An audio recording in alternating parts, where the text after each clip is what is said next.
Good afternoon, fans. This is your girl from Mel'S Mat Chat, and this is episode 355 of the podcast. How is everybody doing today? I'm actually in a decent mood. I'm actually really in a good mood, and I'm going to give you the reasons why. Sorry that I'm late today. I was actually shopping for my son's birthday, which is on Saturday. So if you're wondering why I'm on here on today, because tomorrow he'll be home and I won't have time to do this, so I'm going to be,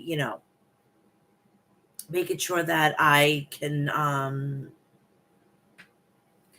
get this done and we are off to the races. Now, this weekend is also all out. I'm like really like on the I don't know I don't know if I'm going to be able to do this, but I'm going to try. I'm going to go live right after SmackDown with my preview and predictions. And unfortunately, I'm going to have to wait till Sunday night so I could do my review because I need sleep. And the damn thing's going to probably end at midnight. And I need sleep. So my son's going to be home. We're going to be doing fun activities. It's his birthday and everything like that. So if you allow me to do it at 9 o'clock on Sunday, it would be great. So, but yeah, it's going to be a special weekend. My son is going to be 19. It's crazy, like almost 20 years to the almost day.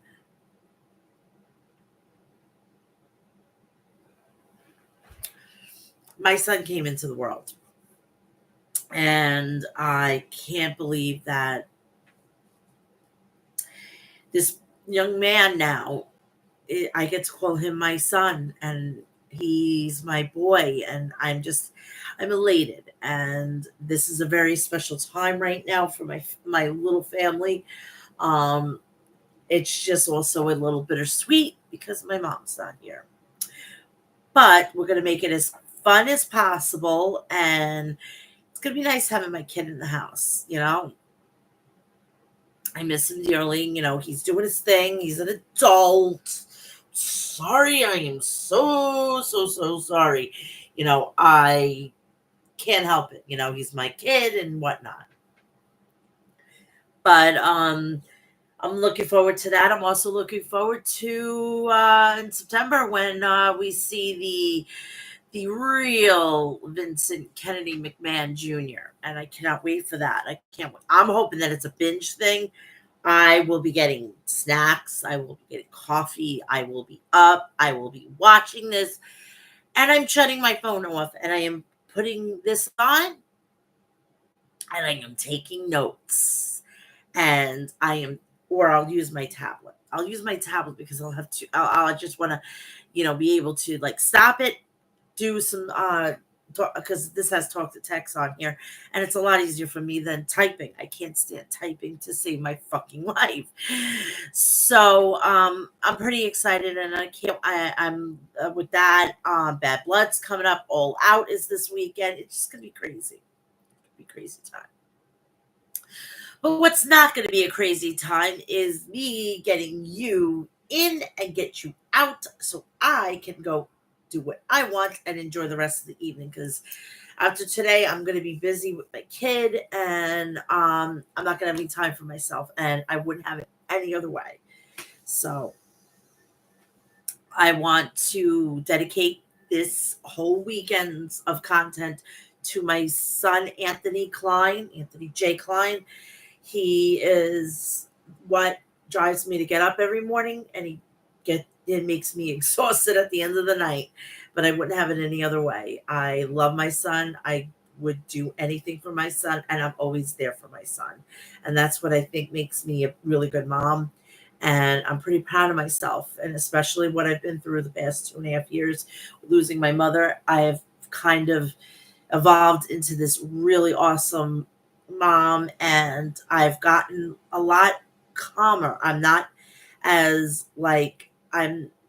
angry. I'm not like pissed off. I can't be. So I'm pretty, I'm really excited. This is just for him. So happy birthday, my beautiful son. Mama loves you. And may whatever you do in your life, you do it with a kick ass attitude, just like your grandmother, and a tender heart, just like your mom. I love you, hon. Now let's get the mushy stuff out of the fucking way and let's get to this. Um, Before we do that, can you please do me a favor and go like, share, and subscribe? Turn on the bell for all notifications so when I go live, upload a video, or do a short, you will all know about it. Please, if you want to donate to the podcast, go check out my PayPal account, write a message. I will shout you out for our entire week and whatnot. Please go follow me on all my social media, which is TikTok, Instagram, Threads, Facebook, X, and Cameo. So if you want to check me out on both there, you can go and do it. Also, please do me a favor if you want to go check me out. It's Mel's Mat Chat, by the way. If you want to go check out 2 other social media platforms, they are my Snapchat and OnlyFans. You can go check me out over there. And it's real Mel's Mat Chat. So you can go and support me there and everything. And you could see a little bit more of a spicier content over there, if you know what I mean. And you'll see a little spicier side of Mel's Mat Chat. Please also go check out the people over at Maestro Classics at maestroclassics.com. Visit their website for all your beard essentials.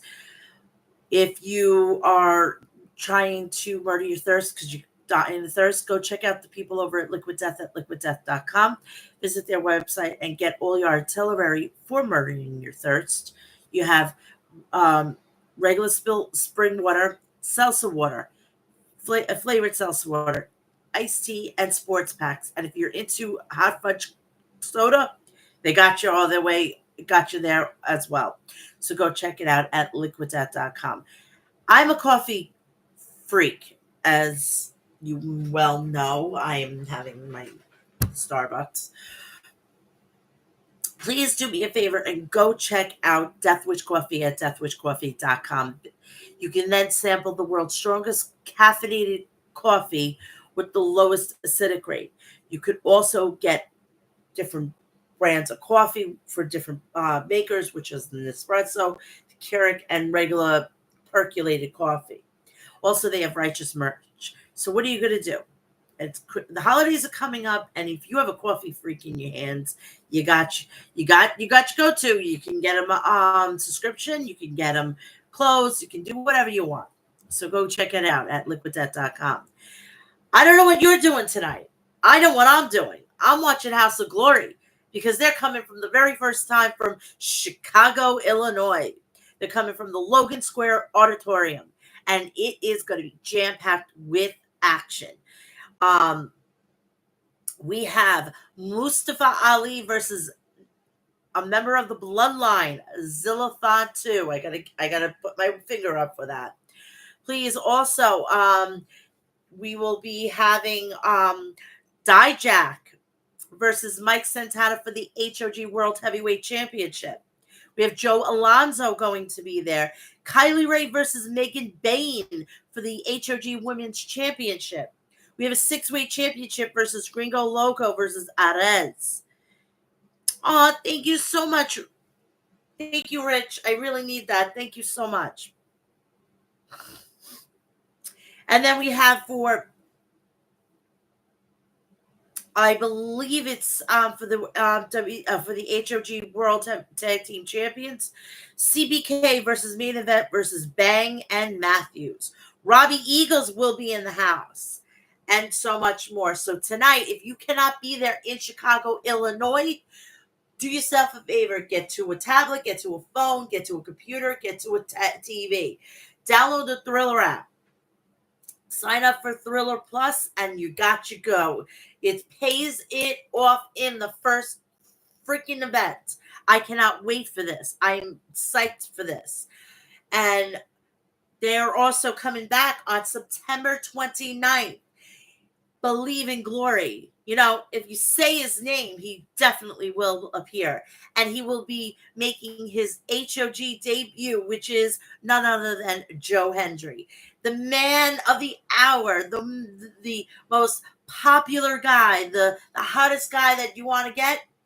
All you have to do is say his name and he will appear. He will be appearing for HOG on September 29th. Also, on October 18th, we have the legend, the Japanese legend himself, former MLW World Heavyweight Champion, Masato Tanaka. So what are you going to do? You're going to go to hogwrestling.net, and if you could be there, get your tickets right now. And if you can't, do what I just said and download the Thriller app on your devices. Sign up for the Thriller Plus, and you could see all this action in an instant. Because HOG is taking it to the next level. I can't wait. I'm watching that tonight because there's nothing on, and right now I really will. I want to see because I have never been able to see, what is it? I want to see Dijak versus Mike Santana. Of course, I want to see Zolofau too. Of course, come on. So I'm going to do all AEW from now. This is from last week's Rampage, last week's Dynamite, and last week's Collision. So what's going to happen is I'm going to do Dynamite, Collision, and Rampage on my preview predictions tomorrow night. So you will see me tomorrow night, but it's going to be right after SmackDown. So let's get to it. Let's get right to last week's Dynamite.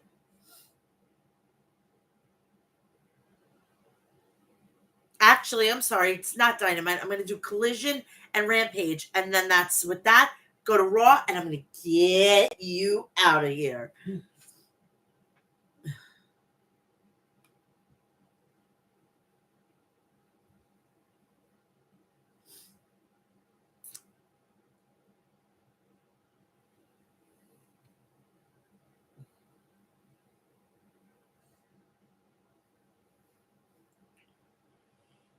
Oh, and we have freaking goddamn football coming up this weekend. So we've got a busy fucking weekend. My son is going to fucking have the time of his life.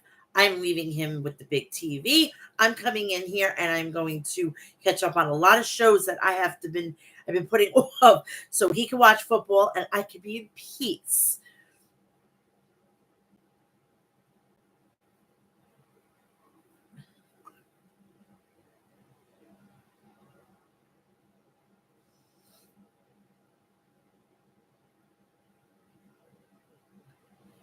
I tapped the wrong freaking Rampage notes. I clear them out after every month, so in case if I have to go back and read something or look up something. So it's going to be Collision and Rampage, Raw, and then I'm out of here. I'm so thrilled with myself. I'm thinking, wait a minute, I did Dynamite last week. I'm like, what the hell am I doing here? Thank Christ, it dawned on me. Jesus, Mary, and Joseph.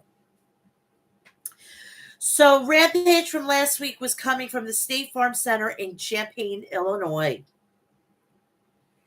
We started off a three-way tag, the outlawed WWE Hall of Famer Jeff Jarrett and Jay Lethal versus the Undisputed Kingdom Matt Taven and Mike Bennett versus Private Party Mark Quinn and Zay. Taven grappled Brother Zay to the mat. Taven scored with a beautiful drop kick. Brother Zay fired back with ferocious forearms. Private Party hit tandem offense on Taven. They followed up with more double team tactics on Bennett. Quinn took flight and wiped out the Undisputed Kingdom on the floor. Lethal came in, but Bennett blasted Lethal with a big elbow strike. Jeff Jarrett entered the fray and back body dropped Quinn. Jarrett did a Fargo strut, showing the youngsters just how it's done. Lethal smashed Bennett with a lethal combination. Private Party planted Tavern with a silly string. Quinn connected with a 450 splash, but Bennett was there to break up the pin. Lethal dropped Zay with a lethal injection. Lethal and Jarrett put the Undisputed Kingdom in stereo figure fours, and the Undisputed Kingdom tapped out. A submission victory for Jay Lethal and Jeff Jarrett, said Excalibur. I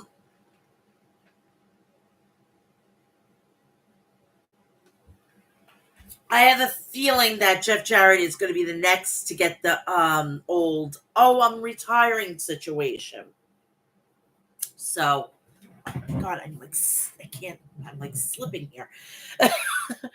I'm also fucking 5'3", and I'm legitimately, I'm like about an inch off the ground, and I'm like daggling my feet.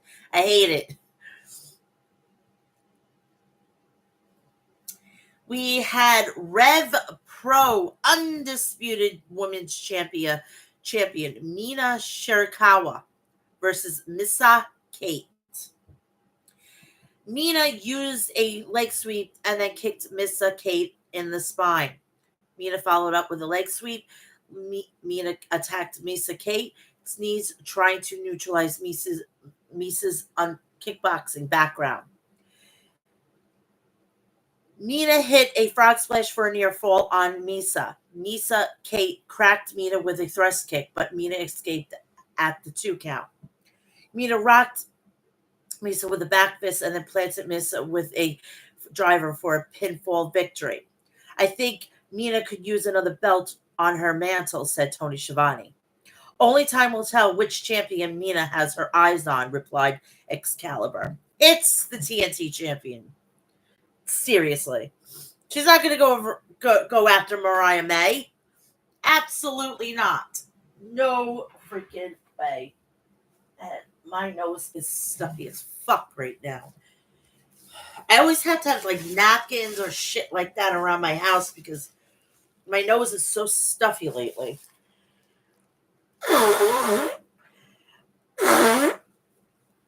Let's see how this goes. Nope. I am so congested today.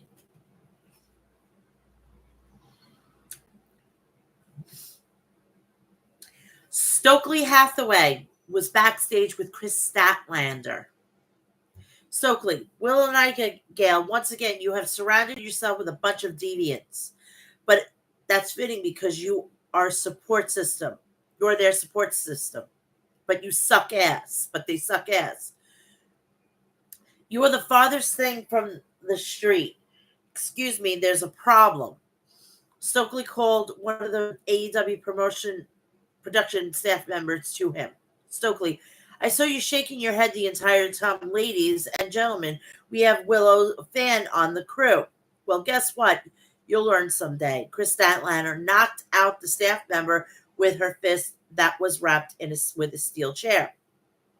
Statlander, September 7th, 2024 is going to be the death of this friendship.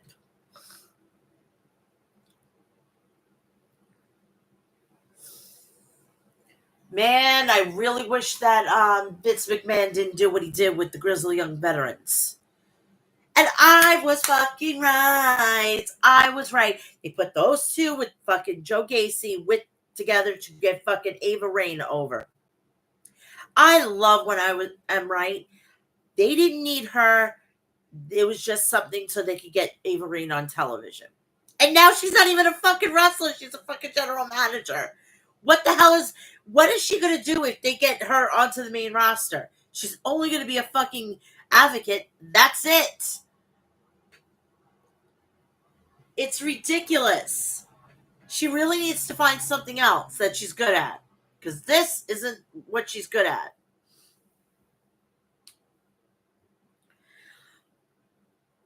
The Grizzly Young Veterans, Zach Gibson and James Drake versus the Outrunners, Turbo Floyd and Truth Magnum.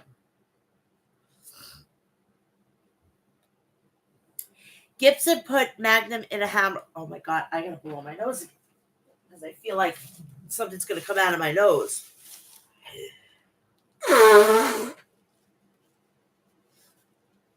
And I was right.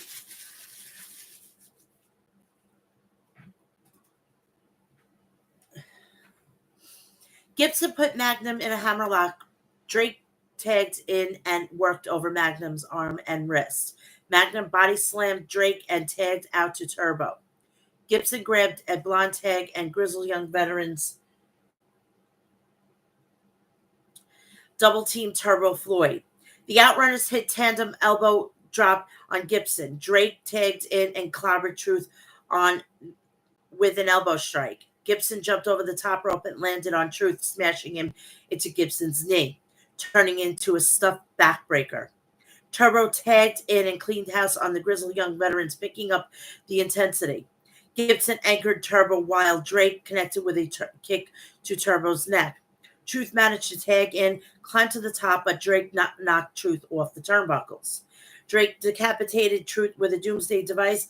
The vets finished off Truth with a high-low and won via pinfall. Their first win in AEW and impressive on many levels, said Tony Schiavone.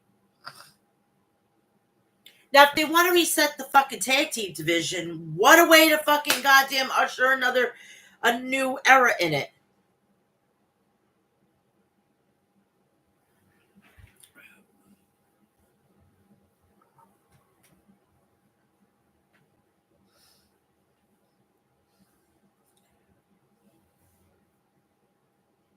We go to very quickly, which was not freaking like, who cares, basically. It was the Native Beast, Nyla Rose versus Amanina Belmont. If I'm saying it wrong, I'm sorry. Nyla nailed Belmont with a lariat. Nyla ragdolled Belmont by the hair.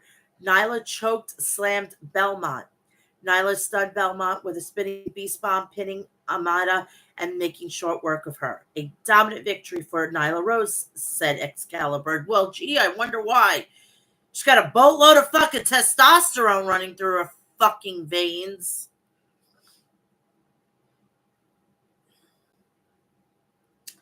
Main event type, fatal four-way. Don Callis' family, the Alpha Konosuke Takesha versus the Beast Montrose versus Commander versus Lio Rush. Montrose paint-brushed Commander and Takesha headbutted Lio Rush.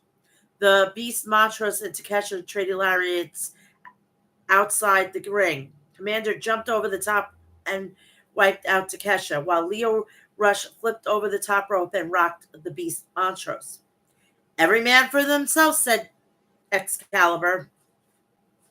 Commander rolled up Leo for a near fall, connected with a kick to the midsection of Commander.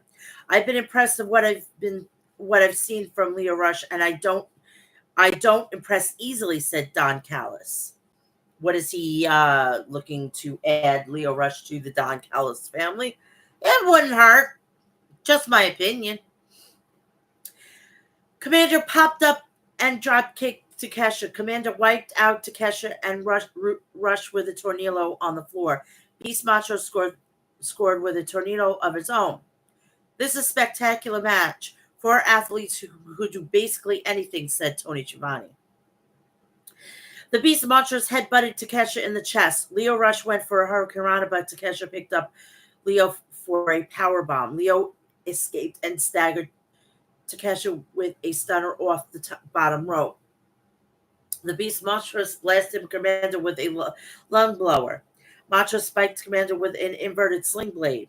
Commander took down Montrose with a deja vu. Lio Rush frog splashed Takesha, who had Commander and Montrose stacked on one another for a pin attempt. Fans chanted, "Fight forever, fight forever." That sounds like a video game that they somehow still have on the market here. I mean, just saying. Commander drilled Montrose with his swan diving poison rana for a near fall. Rush Sorry. Rocketed out through the ropes with a tope suicida on Montrose, followed by a second rope tope. The Beast Montrose jumped into the ring apron and speared Leo Rush. Montrose nailed Commander with a backbreaker and a powerbomb. Takeshita cracked Montrose with a running knee strike. Takeshita pushed Commander with a blue thunderbomb and then a Falcon Arrow for the pin. What a return for Takeshita, outlasting the competition in our Rampage main event, said Excalibur. So we're going to go to Collision from last Saturday. And Collision was coming from the Denny Sanford Premier Center in Sioux Falls, South Dakota. So we're going to go to that right now.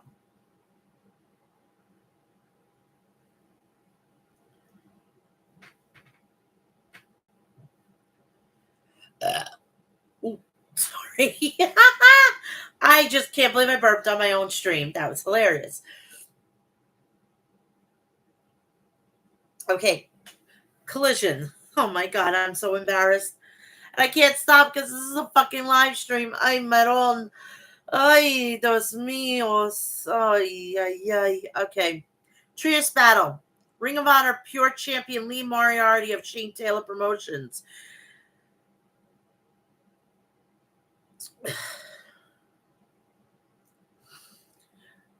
The Beast Montrose and Johnny TV versus Hologram. The Conglomeration, Kyle O'Reilly and Orange Cassidy. Man, Kyle, how are you okay with this?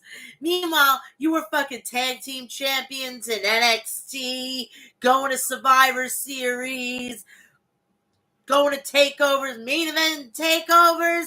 Damn, and you're on like the second show. When have you been on a fucking main card of a pay-per-view? You were never put on a pre-show or a 0 hour. You were always like featured on the main card. Damn, I guess Tony Khan is paying you a shit ton of money to deal with this. Because let me tell you something. If WWE wasn't a publicly traded company, you'd all be there right now because they would be paying money through the fucking nose for you. So Kyle ducked a kick from Johnny TV, grappled Johnny to the mat, but Johnny got to his feet and hit a shoulder tackle. Kyle went for an arm bar, but Johnny blocked it and rolled to the ropes. Hologram monkey flipped Johnny TV.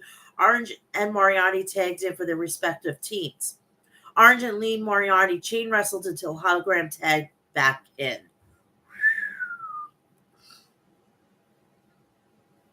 Hologram and Lee went back and forth, move for move. The Beast Montrose charged in and cleaned house on all three of the men of the opposing team. The Beast inadvertently wiped out his team with a tornillo. Hologram took flight and flipped off the top rope and landed on Lee, Johnny, and the Beast on the floor. Back in the ring, Beast Montrose and Kyle pummeled one another with shots until Beast nearly took the head off of Kyle with a discus lariat. The Beast Montrose power slammed Kyle. Hologram tagged back in, but the Beast speared him. The Beast cracked Kyle with a headbutt. Orange planted the Beast with a stunt dog millionaire. Orange spiked the Beast with a DDT and then walloped him with an orange punch. Johnny TV planted Hologram with a crucifix bomb, but Hologram fired back with an avalanche Spanish fly for the pin. Hologram absolutely staggered amazing, and he's now 6-0, said Tony Schiavone. Did you happen to notice on the fucking roster page, they took the win-loss records off? Why are we making this a fucking thing with a Hologram? Honestly, it's fucking ridiculous. Ridiculous. And then after what I seen last night on Dynamite, I wasted 2 fucking hours of my fucking night watching that to only fucking blow your load at the end. I wasted my fucking 2+ hours watching that just so that you'd have to pay off of what happened last night. And I'm not even fucking done with this. You're going to have to wait till tomorrow night where I fucking really ring this home. Unbelievable.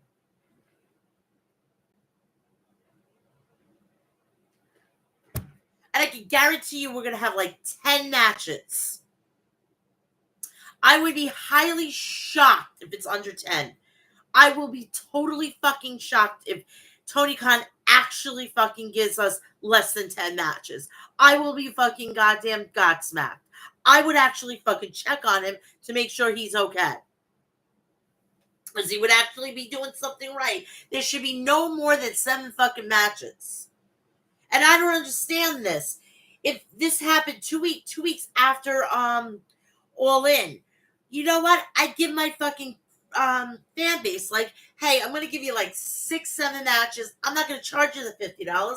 I'll charge you like $30, $29.99, and you're gonna have a bonanza. But no, he's gonna charge you the $50, give you fucking matches up the ass, and then you're gonna be all crying on fucking goddamn Sunday morning when you're all fucking exhausted.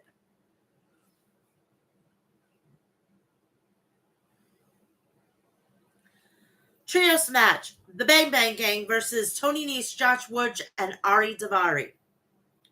Josh Woods distracted the ref while Tony and Ari stomped on Austin. Juice grabbed a tag, and the juice was loose. Juice jabbed at Josh Woods and knocked Woods down with a left hook. Colton came in and drop kicked Woods for a near fall. Sterling jumped on the apron and distracted Austin long enough for Woods to roll up on him for a near fall. The Guns blasted Woods with a 310 to humor and scored a pin victory via pinfall. Very, very simple.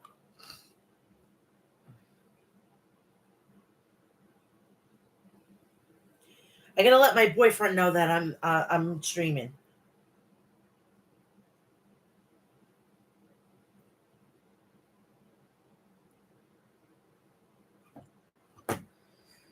Oh, we have FTR forever the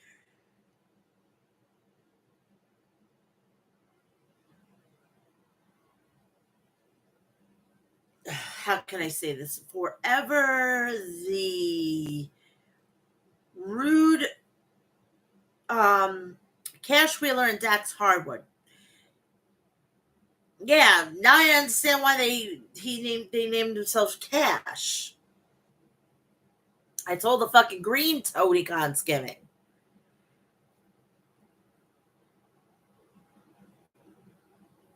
And I hope everybody who has been in WWE that went to AEW doesn't come back.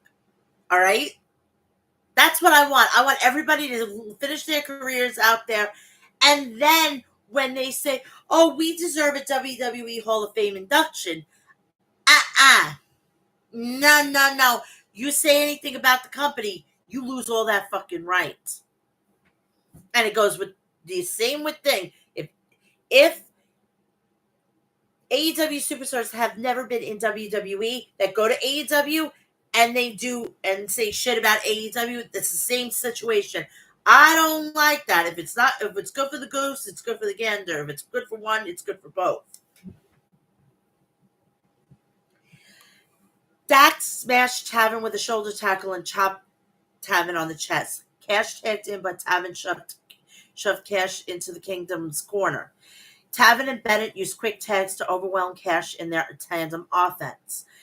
FTR regained momentum after Cash tagged to Dax, and FTR had a chance to show of their tag team powerness. Taven shoved Dax into the steel ring post. Dax drilled Taven with a DDT. Bennett and Cash came in for the respective teams. Cash blistered Bennett with chops. Cash nailed Bennett with a lariat. Bennett fired back with a forearm. FTR used stereo German suplexes on the Undisputed Kingdom. Bennett planted Dax with a Death Valley driver. FTR fired back with a shatter machine on Bennett. FTR brought Taven with a powerplex combo finisher, and Dax covered Taven for the 3 count. I bet it's really awesome. And they're going to Calgary on Monday Night Raw. We're going to see CM Punk, and I know for a fact Bret Hart is going to most likely be there. I cannot wait to see CM Punk and Bret the Hitman Hart in the ring or wherever in the arena. And poor Dax and Cash would love to be by their side. Ain't gonna happen. Not gonna happen. So, the Grizzled Young Veterans blindsided FTR after the match. The Grizzled Young Veterans had harsh words for FTR. Let us make something very clear. AEW is where the best wrestle, and that is exactly why we're here. The second time in 1 week, we have laid out the living legends. Every time I say that here the best wrestle, it's like where the big boys play. Don't at me, people. Don't at me. Okay? Backstage, we have the Murder Hawk monster, Lance Archer, was dishing out some brand of violence to a slew of wrestlers. Archer looked into the camera and growled, "Everybody dies." Not as of late, sweetheart. Not as of late.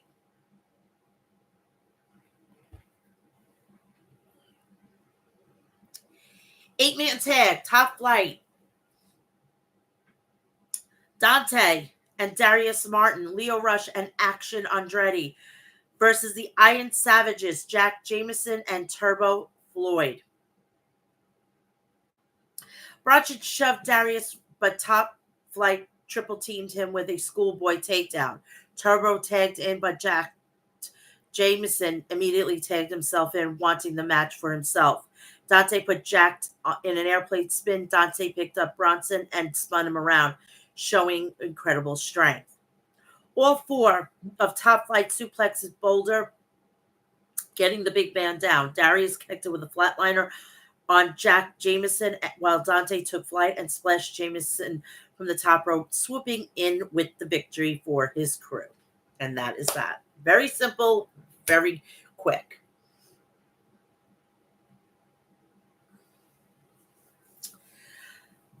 The Proto Star, Kyle Fletcher, versus Tomohiro Ishii. Ishii and Fletcher exchanged forearms in the center of the ring. Kyle kicked Ishii in the midsection. Kyle Fletcher booted Tomohiro in the head, but Tomohiro knocked him down with a running shoulder tackle. Fletcher body slammed Tomohiro with ease. Fletcher flat Ishii with a brainbuster on the apron. Fletcher smashed Tomohiro with a powerbomb. Ishii knocked Fletcher for a literal loop with a running lariat. Fletcher threw Ishii face first into the bottom turnbuckle like a lawn dart. Ishii headbutted Kyle and took down Kyle with a top rope Hurricane Rana. Fletcher rallied back with a brainbuster for a near fall. What a match, said Nigel. Fletcher spiked Ishii with a tombstone pile driver, but Ishii kicked out. Fletcher nailed Ishii with another tombstone pile driver, this time for pinning Ishii. Do you understand this is a huge victory for Kyle Fletcher, said Nigel. I have this feeling that Fletcher and Will Ospreay is going to do some business. That's just my perspective, you know? Lexi Nair interviewed 1/3 of the AEW World Trios champion, the Bastard Pac, backstage. Pac, I'm long overdue. I am done waiting. Ospreay, if I had it my way, I'd fight you tonight. How about get your friends, I get my partners, and this Wednesday on Dynamite, we give the whole world a taste of what's to come next Saturday. Orange Cassidy and Kyle O'Reilly walked by, interrupting Pac. Kyle had Ring of Honor World Champion Mark Briscoe on the phone. Pac, knocked the phone out of Kyle's hand and said, "You even better."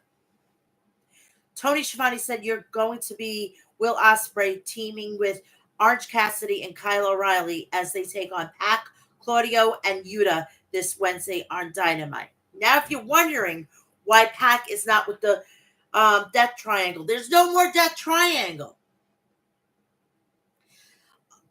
Penta El Zero Miedo and Ray Phoenix, what I can understand, is no longer with the company. They are on their way to WWE, and I'm going to make this abundantly clear. If they are going to WWE and you are fans of them, do not abandon them, because that is wrong. That is completely wrong. If tomorrow we find out that Rhea Ripley gets released by WWE, God forbid, if we find out that she gets released and Tony Khan picks her up and she's Demi Bennett or Debbie Murphy or Matthews or whatever, I'm going to be happy for her because I want to see her on TV. I love her. I am tired of this. If people keep doing this, it's going to create more discord. We don't want that. We want peace, tranquility. Everybody's got a right to like what they want. But if you're telling me to like what I want, you can go fuck off. It's very fucking simple.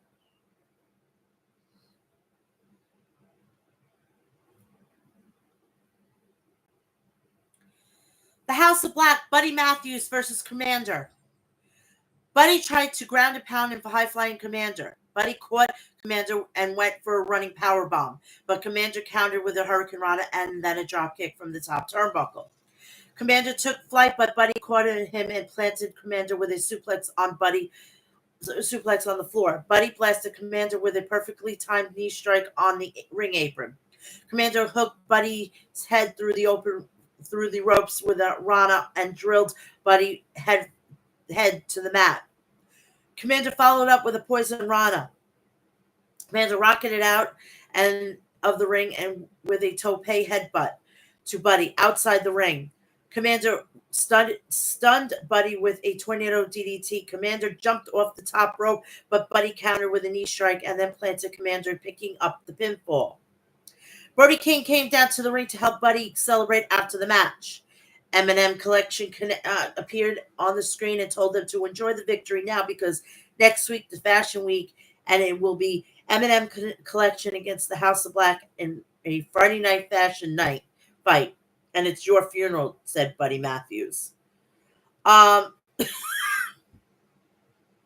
Seriously? Wait till Buddy gets a hold of you, Mansoor or Mansoir. He's gonna pop you like a fucking pimple. And I'm here for it.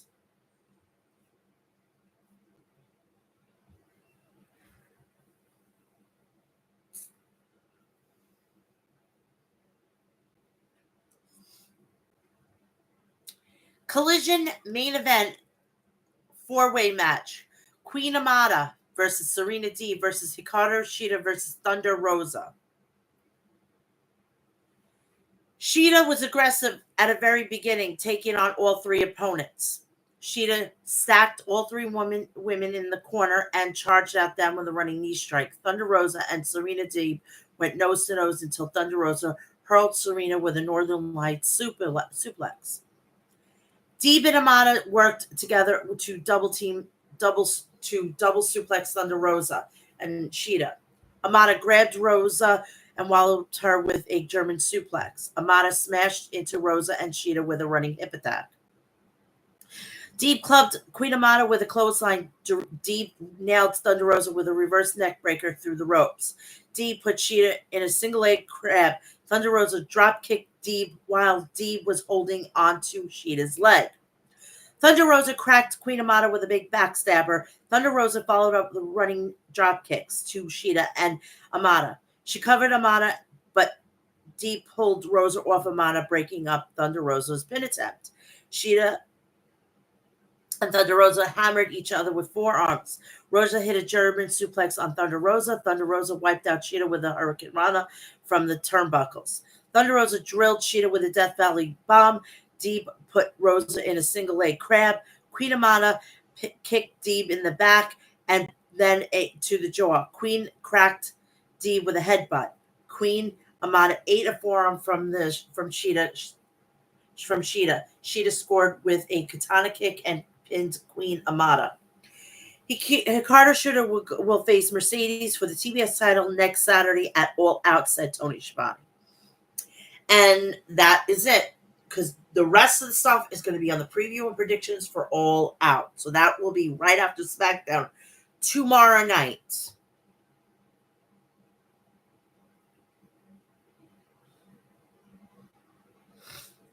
Monday Night Raw. This was the fallout to Bash in Berlin.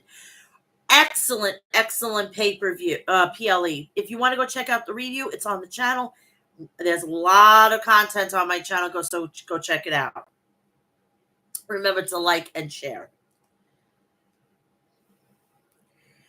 Raw was lined up with number one contendership, triple threat match for the tournament.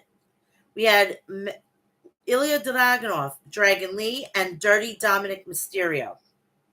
Then we also have the Celtic Warrior, Sheamus. Braun Strowman was placed in because of Bronson Reed being diagnosed with COVID. And Imperium's Ludwig Kaiser. We had Zelina Vega versus Shayna Baszler. And we had the WWE Women's Tag Team Champions number one contender, Unholy Union, versus Damage Control. WWE Women's Tag Team Champions, Jade Cargill and Bianca Belair, had a celebration for their championship win. And a 6-person mixed tag team, American Made versus Akira Tozawa, Maxine Dupree, and Otis. We welcomed a new commentator, and it was Joe Testore. Testori. I think that's how you pronounce it. If it isn't, I'm sorry. I am terrible with last names. So the show opened up with a shot of Denver as Monday Night Raw's new play-by-play commentator, Joe Testore, welcomes us. Wade Barrett then stands inside the ring and welcomes the fan to Raw. Barrett also welcomes Testore, who shakes Barrett's hand. Testore then speaks about the Bash in Berlin PLE and says the European crowd reminded him of the Denver Broncos crowd. We get a video package recapping this past Saturday's WWE Bash in Berlin PLE. I cannot wait until tomorrow night. Tomorrow night, thank Christ, I don't have to watch Fox anymore. It's going to be on USA, thank Christ. Thank you, fucking Jesus. I could get rid of the Fox app, for heaven's sakes. I could keep it on USA and be done with it. We then see the arrivals of WWE World Heavyweight Champion, the Ring General Gunther, and the best in the world, CM Punk, and the new WWE Women's Tag Team Champions, Bianca Belair and Jade Cargill. The Eradicator, Rhea Ripley, then makes her way down to the ring to address the fans. Rhea Ripley starts off by saying, welcoming fans to Monday Night Mommy. Then says it feels good to be able to say that again. Ripley then says it feels better that she and Damian Priest brutalized Liv Morgan and Dominic Mysterio at Bash in Berlin. That points out that she was the one that pinned Morgan in the match. That's why this was going to happen. You Morgan fucking stands know this was going to happen. And if you didn't, you're a fucking moron, and I need your fucking goddamn wrestling card. She's there just to fucking give back the title. She was just a placeholder. What part of this you didn't understand? She was in the right place at the right time. When she gets the title off, guess what happens? She goes back to obscurity. Because guaranteed Becky's going to come back then Alexa Bliss is going to come back. It's going to be a fucking, she's going to be forgotten again. So you guys better thank the lucky stars that she's in the situation that she's in. And as soon as she loses the title, guess what? Dominic is going to want to go back to Rhea. Bank on it. Have I been right? I've been fucking right all along. Wake up. Liv was just in a place in a good time.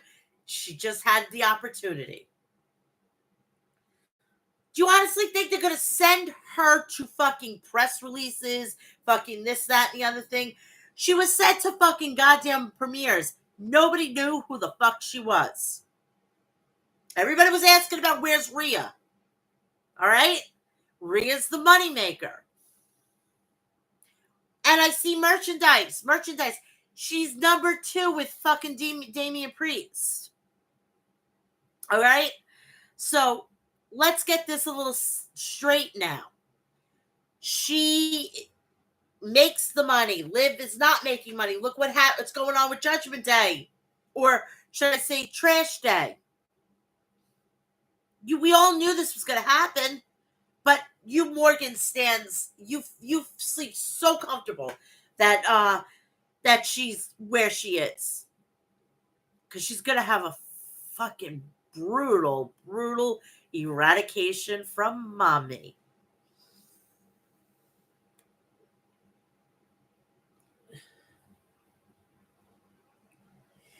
So Ripley made it clear that she was coming for the Women's World Championship and calls Morgan down to the ring. Dominic Mysterio music then hits and makes his way down to the ring with a black eye, and it was fucking awesome. You should go ask your father how his eye is. Ripley tells Dominic to go to the back and get your girlfriend, but Dominic says Morgan is still recovering from what Ripley did to her on Saturday. Dominic then says Ripley and Priest took advantage of him and Morgan, and they were jet-lagged and didn't get much sleep. Dominic then accepted Ripley's challenge for the Women's World Championship rematch, then says Morgan that has beat Ripley before and she will do it again.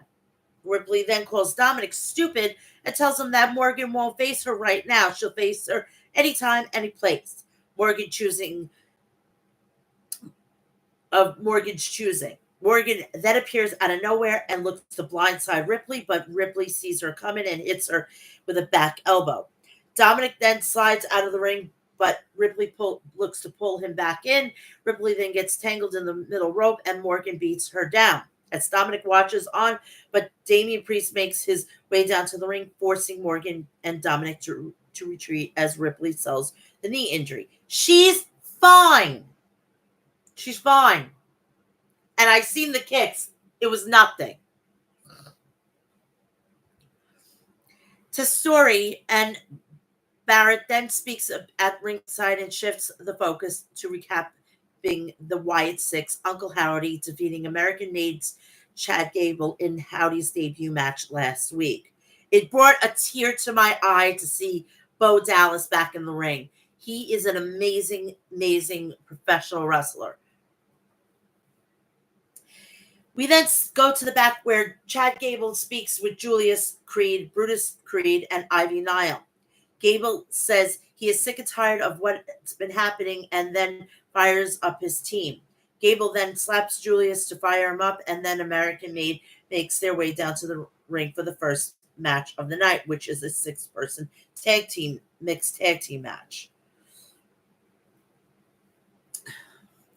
We get an ad hyping up the next week's Raw. NXT SmackDown could all be seen on USA Network, and we will have limited commercial interruptions. And next week is billed as WWE week. So all the shows, as of this Monday, will be on USA for like 2 or 3 weeks, and then CW will be taking NXT.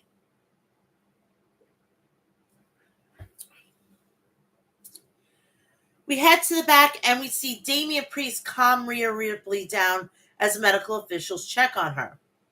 Priest tells her that he's on his way to talk to Pierce to do something about Trash Day. I'm sorry, Judgment Day. I'm sorry. I may have wrote it down a little weird. I'm so sorry. We have a 6-person tag. The American Made versus Alpha Academy.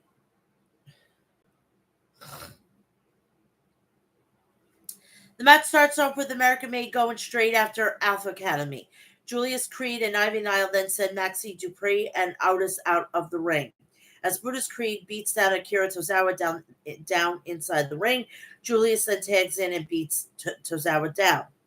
But Otis tags in and nails Brutus with a clothesline on the outside. Julius then nails him with a jumping knee and gets him back in the ring, then delivers some right hands on his spine. Julius then climbs to the top and looks to hit a crossbody, but Otis catches him and hits him with a slam.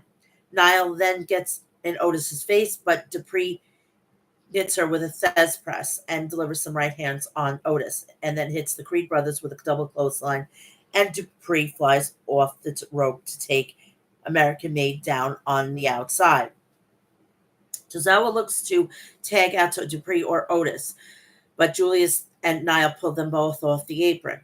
Brutus then hits a slam on Tozawa in the ring, then follows it up with a springboard moonsault and tags in Julius. Julius then looks to send Tozawa crashing into the mat, but Tozawa counters it into a DDT and tags in Otis.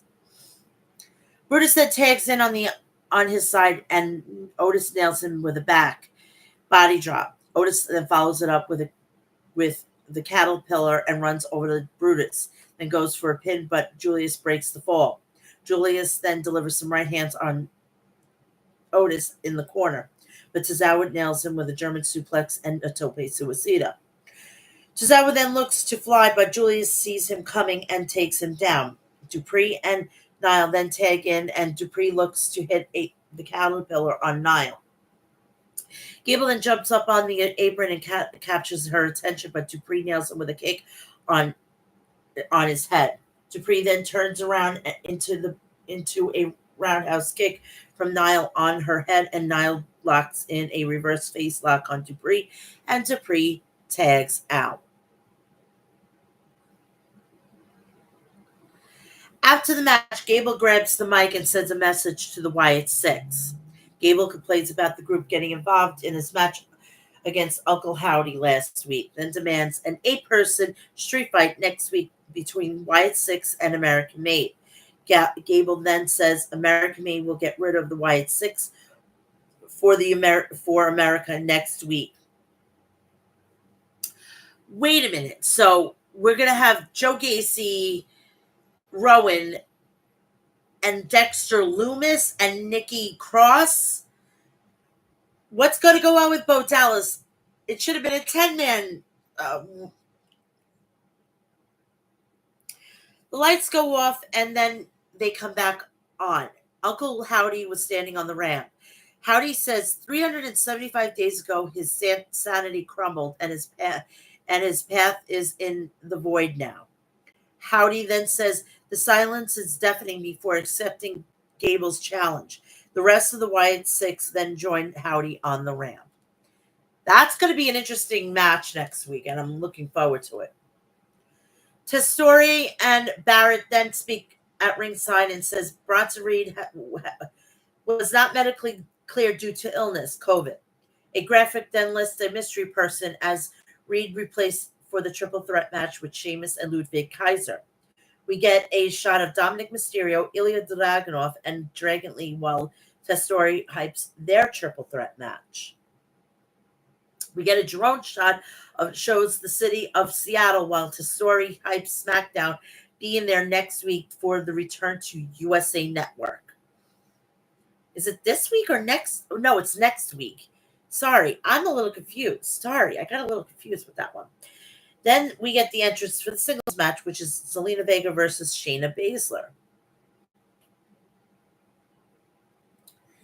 The match starts off with Vega slapping Baszler. Vega then hits a boot across Baszler's jaw and follows it up with a couple of arm drags, and then looks to stop her arm. Baszler then moves out of the way and delivers a right hand on Vega, then places her on the top rope and joins her up there. up there, places her on the top rope. Okay. Vega then escapes and dials it up for a 619 on Baszler's leg to trip her and drop kicks her out of the ring. Baszler then charges at Vega, but Vega intercepts her with a back elbow and looks to fly off the middle rope. Baszler then catches Vega and looks to send her crashing into the mat with a vertical suplex, but Vega escapes and hits a tornado DDT on Baszler. Vega then climbs to the top rope and hits a moonsault, then goes for a pin, but Baszler kicks out. Vega and then hits a meteor on DeVille from the apron, but Baszler nails Vega with a kick when she gets back in the ring for the win. Before this match got started, Zelina Vega was going to the ring, and there was a huge poster that said, Michael Trinidad has the best seat in the house. Michael Trinidad is her father. He was tragically killed in 9/11.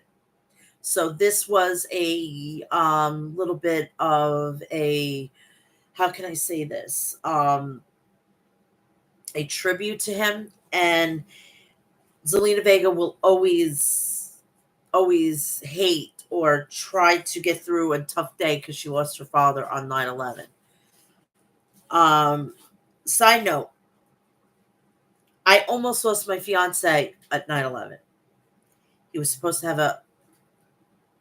a interview, a job interview, and he was just freshly out of college, and he was supposed to have an interview in the World Trade Center, and because of his brother or sister being sick, he had to stay home to watch his so he was able to reschedule the interview at the last minute. I could have been one of those people losing my loved one. And just the thought of that sends shiver up and down my spine, and it gets me more angrier.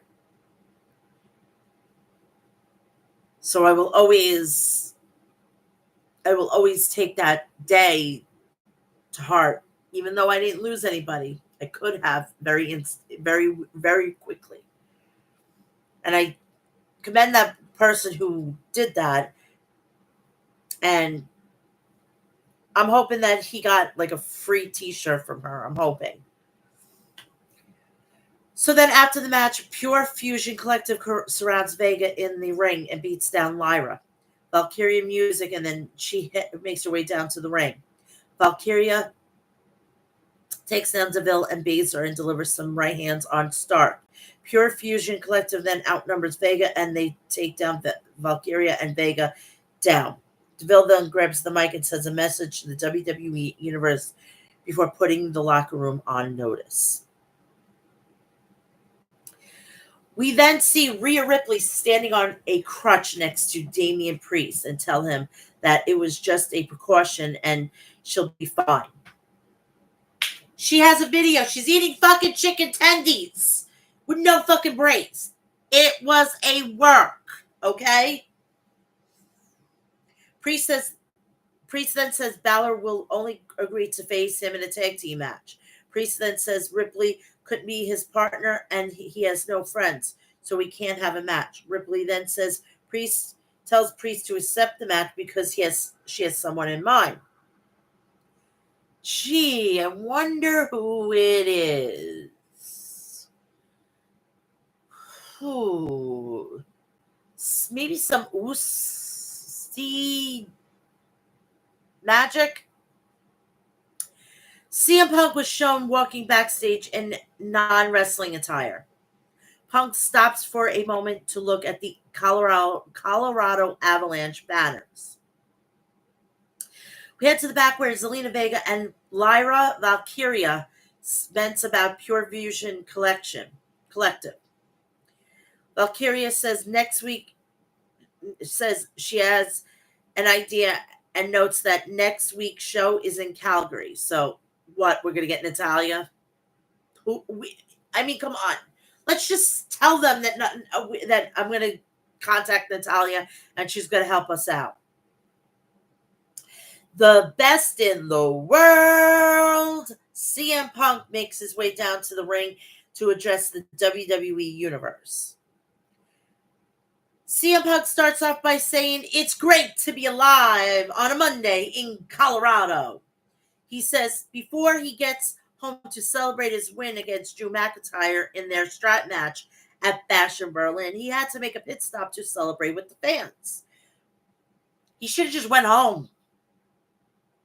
Punk then says he previously said he was in WWE to make some money. Then addresses Gunther and puts him on notice. Punk then says Gunther put Randy Orton through hell to retain the World Heavyweight Championship and congratulates him, and he and the WWE Universe will enjoy dethroning him. As Punk celebrates with WWE Universe, McIntyre blindsides him and delivers some right hands on him. McIntyre then sends Punk's head repeatedly bouncing off the announce desk, but Wade Barrett pulls McIntyre off Punk and attempts to talk him down. McIntyre then pushes Barrett aside and hits a Claymore kick on Punk. McIntyre gets Punk back in the ring and hits him with a second Claymore kick and delivers some stomps on him as the officials make their way down to the ring. McIntyre then nails one of the officials and steals Punk's bracelet back with his wife's and dog's name on it. McIntyre then snaps it in half and shoves the beads into Punk's mouth and hits him with the third Claymore. Medical officials make their way down to the ring with a stretcher in hand. Either it's going to be a first blood match or it's going to be Hell in a Cell. And if it's a Hell in a Cell, we're still getting blood.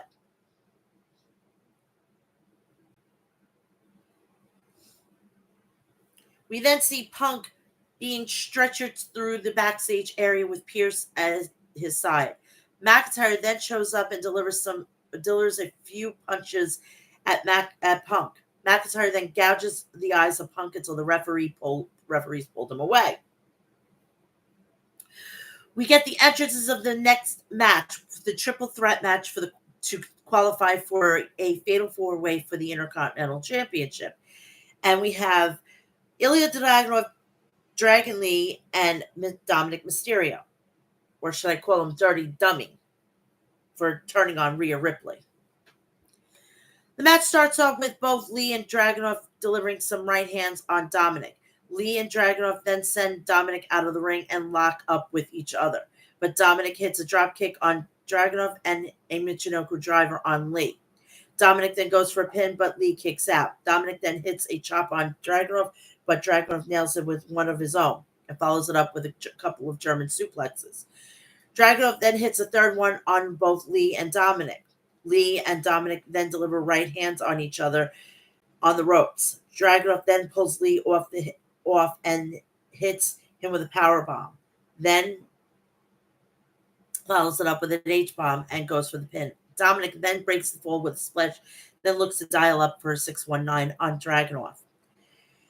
Dragunov then intercepts and hits a Death Valley driver on Dominic on the apron. Lee then sends Dragunov crashing to the floor with a Hurricane Rana off the apron and over the top rope. Lee then climbs to the top, but Carlito appears out of nowhere and blindsides him. Carlito then nails Lee, but Damian Priest music hits and delivers some stomps on Carlito. Dominic then looks to nail Priest with a dropkick, but Priest says stays standing. Dominic then slides out of the ring and Priest chases him through the crowd. Dragunov and Lee then trade forearms, boots with each other before Lee hits a German suplex and a kick on Dragunov. Dragunov then sets up for a Constantine special, but Lee sees him coming and hits him with a sit-out powerbomb. Lee goes for a pin, but Dragunov kicks out. Lee then hits Dragunov with a right hand and a Death Valley driver into the corner. Dragunov then places Lee on the top rope and joins him up there. But Lee drapes Dragunov off it by his knees and hits a double stomp. Lee then hits a drop kick on Dragunov in the corner, but Dragunov rolls him up. Lee kicks out and nails Dragunov with a jumping knee. But Dragunov responds with an H-bomb for the win, and he moves on. So then after the match, Dragunov helps Lee, and Lee raises Dragunov's hand. Testori and Barrett were then shown at ringside, and they set up the video highlights for Bronson Reed versus Braun Strowman from last week.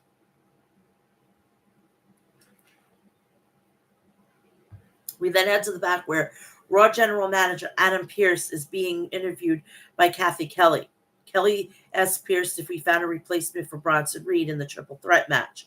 Braun Strowman then showed up, holds his taped ribs. Strowman then says medical told him that if he could go, that it was up to him and he could go. Pearce then says medical said that, and Strowman could look him in the eye and said he could go, then he would give him the spot. Strowman then says he could go. Pearce then says he will talk to medical. What I would have done is I would have had a fucking qualify for this. Put the match on next week. Have fucking goddamn Braun Breaker take on the winner of the Fatal 4-Way at Bad Blood. They're going to stretch this out at least another 2 weeks.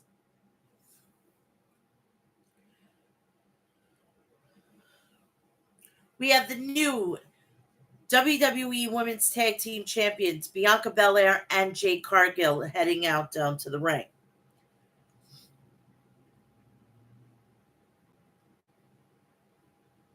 And then we get the number one contenders match.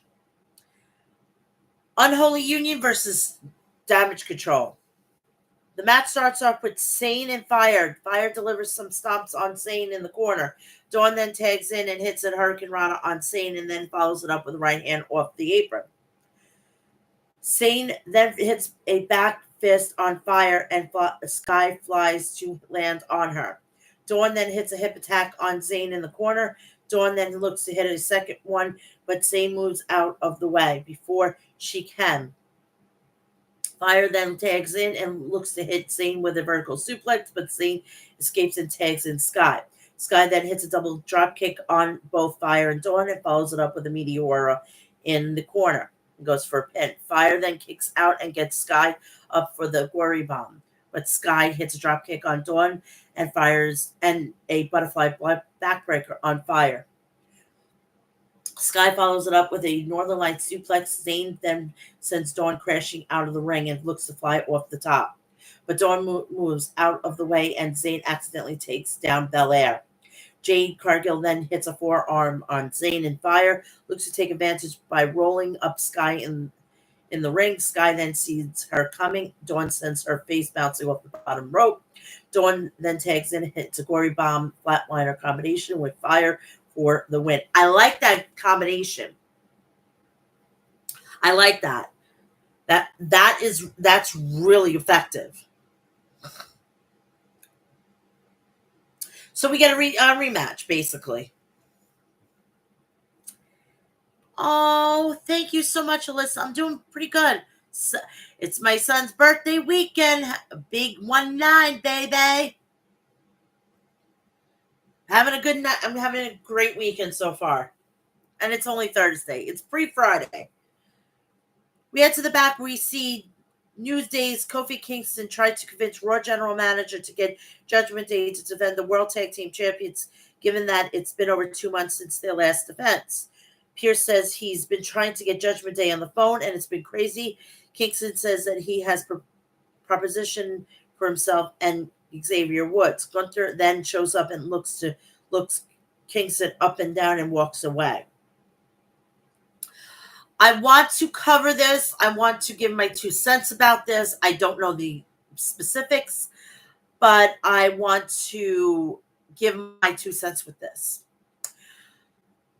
Odyssey Jones got basically released from WWE because of domestic violence. I do not condone domestic violence. I don't approve of it. But if this is truly the whole situation, he's gone. He shouldn't be allowed anywhere near wrestling. This is done. But if it isn't, and they fired him I think they should have just suspended him. But because of TKO, I think it's like a no tolerance policy. So it's kind of upsetting. Speaking of domestic violence, again, I don't condone it. Nikki Bella has had her husband Artem Shavinsky.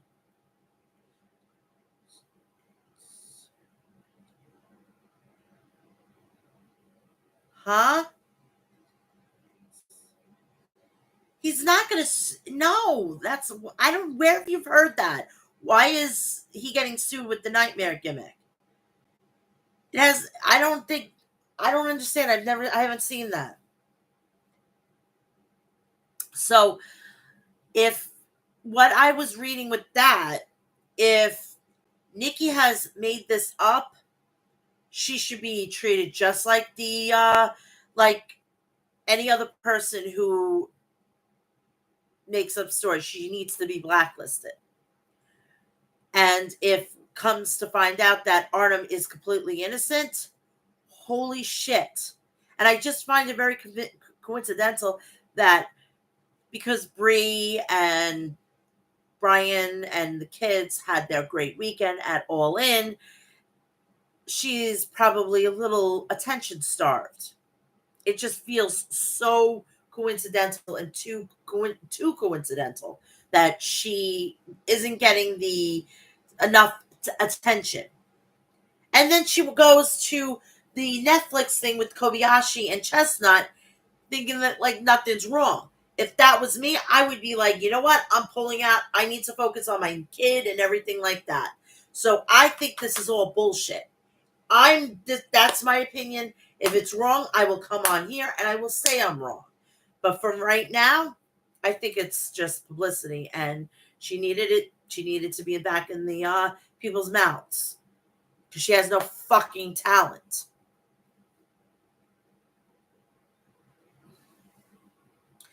We then see Dominic. We see Damian Priest ask Rhea Ripley if the person she was referring to said yes to teaming up with him, and Ripley says no.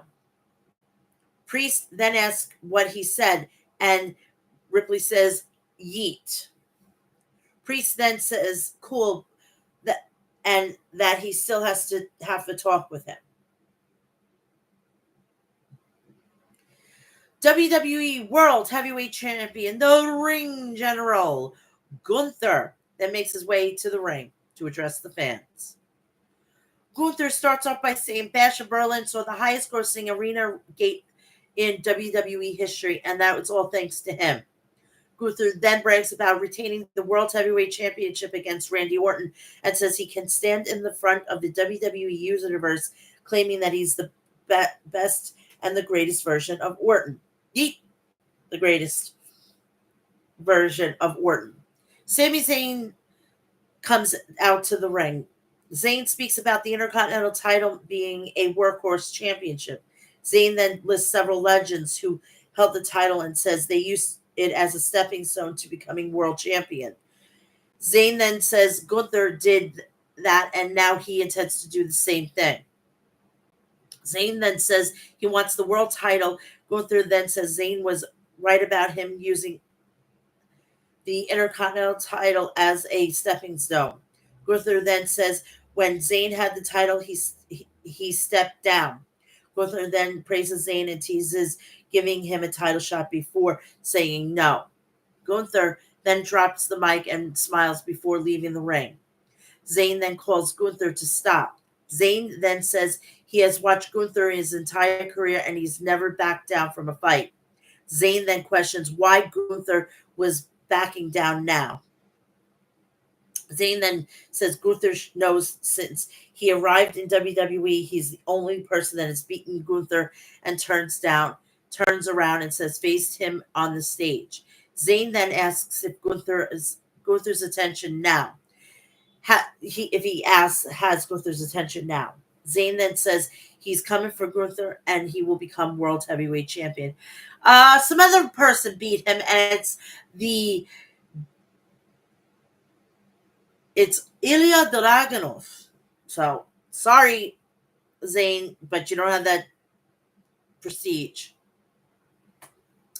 We head to the back where Jackie Redmond is interviewing main event Jey Uso. Redmond asks if Damian Priest and Rhea Ripley has given him any advice for beating Braun Breaker. Jay says no. WWE Intercontinental Champion Braun Breaker then shows up, which leads to a Redmond making her exit. Breaker says no member of Jay's family has beaten up the member of his own family. The Head Triggers beat the shit out of the Steiner brothers at WrestleMania 9. Braun, do your fucking research before you fucking say something, okay? Or you just want to black that one out because it was your father that was getting his ass kicked in. Breaker then says he was giving Jay one chance to walk away, and he will lose if he came after him. Jay then thanks for the advice. Jay then says he will win the tournament, the Intercontinental title, and will beat Breaker's ass while he does it. Then yells yeet and walks away. I just wonder why I felt weird. I love my main plates. We have the second triple threat match for the Intercontinental tournament. We have Sheamus versus Ludwig Kaiser versus Braun Strowman. The match starts with Kaiser sliding out of the ring. Sheamus then follows him out there and delivers some right hands on him. Then gets him up on his shoulders and sends him crashing to the mat. Strowman then nails Kaiser and Sheamus with a double clothesline, then sends Sheamus crashing into the ring post and grabs onto his injured ribs from last week. Strowman then charges at Kaiser, but Kaiser sends him crashing through the barricade near the timekeeper's area. Kaiser then charges at Strowman, but Strowman tosses an office chair at him to take him down. Strowman then nails Sheamus with a couple of clotheslines in the ring and hits him with a Uranagi and goes for a pin, but Sheamus kicks out. Strowman then charges at Sheamus in the corner, but Sheamus responds with a knee on his spine that sends him onto the apron. Sheamus then hits Strowman with a 10 beats of the Bataran. Sheamus then follows it up with a jumping knee that sends Strowman onto the floor, but turns around into the Kaiser roll from Kaiser. Kaiser then hits a Uranagi, Giri, on Sheamus, but Sheamus hits him with a bro kick and goes for a pin. Pete Dunne then pulls Sheamus out of the ring to break the fall and hits him with the shillelagh, and it nasty on him. Hey girl, I am doing so well. This is my son's birthday weekend. I'm going to be having a great time. I'm hoping that you're doing well, and I love you, girl. You are my sister from another mother, and I swear to Christ, I love you, girl. I seriously love to hang out with you, watch wrestling from morning till night, and bullshit all night. Oh, thank you so much. 19. I have a 19-year-old. What the fuck, girl? I just can't fathom this. I cannot fathom this. When did this happen? I'm serious. I don't like how Liv Morgan is champion doesn't. No, she doesn't defend the title. She's a damsel in distress. What the fuck? She's just a fucking placeholder. And nobody understands this. I know, 19. I mean, I remember everything during my birthing experience, but Jesus Christ, it just doesn't. It's been so long ago that, it's crazy. But 13 and a half hours, 8 pounds, 4 ounces, 21 inches long, and his head was the size of a fucking small watermelon. Oh, the pain that I went through. Maron. It's not for the faint of heart, I'm telling you. Thank God I didn't have a camera and they were shooting down there, because let me tell you something, I would have destroyed the tape immediately. I am not joking. But he's the one man in my life that I can truly know and tell you that he is the love of my life, and I love him to death. We've been through thick and thin. We've been through the loss of my mother, and he has been a fucking rock star. So he's coming home because he lives in a autistic facility. So he's going to come home for a long weekend, and we're going to celebrate his birthday. He wants his pizza and his chicken tenders. I have a Dominic on my hands, and he actually wants fucking ranch. I kid you not. And he loves Rhea Ripley. And get this, his girlfriend, her name is Rhea, R-I-A. Not joking. What are the fucking odds, you know? What are the fucking odds? Hilarious. But I'm doing well. I had a lot of running around to do today. But I did it because I had to get my son some birthday presents. So I hope that you're doing well, and I'm hoping you're kicking ass. I love you, girl. You are chef's kiss. If I ever get to meet you, we're going to sit down and spill some major tea.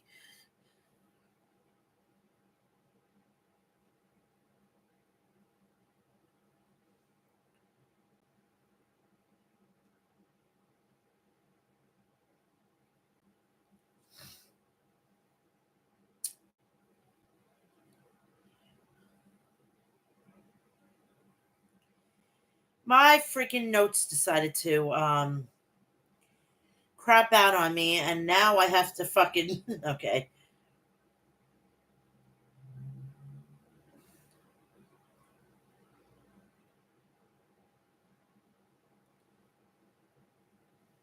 Okay, I found where I stopped.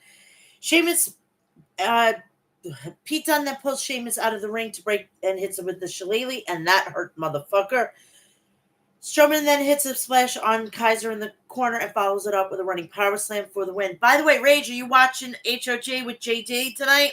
I know I am. I already got it set and ready to go.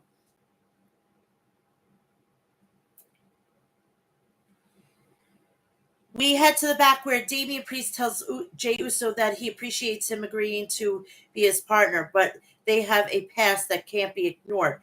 Jey says he used to be in Priest's position with no friends or family. Jey then says he respects Priest and he wasn't going to say no to Rhea Ripley. Priest then says the beating they give the lame ass Judgment Day, Trash Day, will be for Ripley. We see Jackie Redmond ask Pete Dunne if he has anything to say about what he did to Sheamus. Dunne says he can tell Sheamus that it was a message from an old friend. Dunne then says he is off to NXT. Redmond then asks if he should tell Sheamus that the message came from Butch, which stops Dunne in his tracks. Dunne then tells Raymond not to call him that anymore.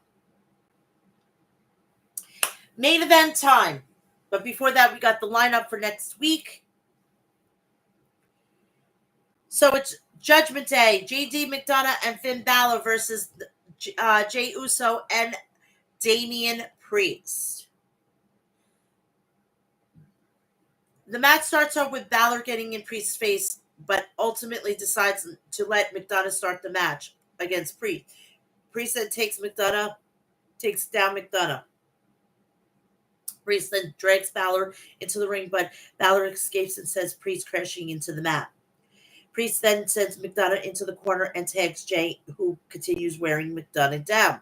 Balor then tags in and delivers some right hands on Jey in the corner. Balor then hits a series of stomps and tags in McDonough. McDonough then hits a leg drop on Jey, then tags Balor back in. Balor then jams Jey's throat into the middle rope, and McDonough takes a cheap shot at him as Balor distracts the referee. Jey then sends Balor out of the ring and sends McDonough out to join him, then flies to land on both men, and Priest pulls the top rope down for him. Balor then delivers some shoulders on Jey's midsection and tags McDonough. Balor and McDonough then make quick tag out of each other before McDonough wears down with him an armed submission. Jey then escapes and responds with an enziguri and then tags in Priest as McDonough tags in Balor. Balor then nails Balor Priest then nails Balor with a couple of clotheslines and hits a couple of right hands on him. Priest then hits a series of back elbows on McDonough and Balor in the corner and then sends McDonough out of the ring. Balor then looks to take advantage and roll up Priest, but Priest kicks out. Balor then hits Sting with a sling blade, but Priest hits him with a super kick and turns him inside out with a clothesline. Priest then sets up South of Heaven, but Balor continues into a roll up. Priest then kicks out, and McDonough sends his head bouncing off the top rope. McDonough then tags in, but Jay tags in and hits crossbody on McDonough and Balor. Jay then hits both men with a super kick and a spear on McDonough before dragging him into the corner and setting him up for the Uso splash. Liv Morgan then appears at ringside and pulls Jay off the top rope. This then opens the door for Balor to tag in and hit a sling blade, and then a drop kick him into the corner and tag McDonough in. Balor then hits a coup de grace on McDonough, follows up with a moonsault and goes for a pin, but Priest breaks the fall. Morgan then jumps onto the ring apron and distracts the referee, but Rhea Ripley comes out, makes her way down to the ring on the crutch and confronts Morgan. Morgan then mocks Ripley's injury, but Ripley straightens up and smiles. Ripley uses the crutch to hit Morgan repeatedly, which was chef's kiss.